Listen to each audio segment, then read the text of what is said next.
as a board, we are coming to a member organization. And a member organization, its own constitution and its own ways of doing things. So Karaka in 2011, they had a different format of the election. When we came in as a board, and I think this is what has happened in the last 2 elections, so 3 including this one. When we came in as a board, they already had a constitution. Machoka, they conduct the election at the county level, then at the national level. And it's more of an electoral college kind of thing.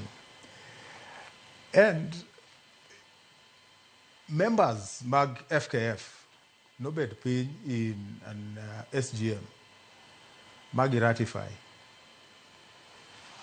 an electoral code must stipulate who is eligible to contest, which clubs are eligible to contest.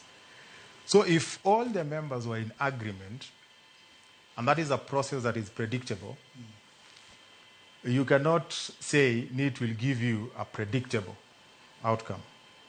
And if it gives you a predictable outcome, it is the will of the people. If they elect the same people, the way Aduda says, it will be the will of the people who have the mandate from the county level and at the club level.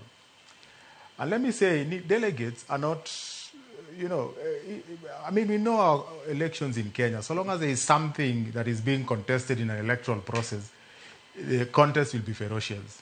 Whether it is in primary, high school, campus, and we've experienced this, or even a small group, joma, So that is the thing with this contest, that it is going to be very ferocious. What the 7 presidential candidates are doing are beyond us. But those are tactics, gimanyo votes.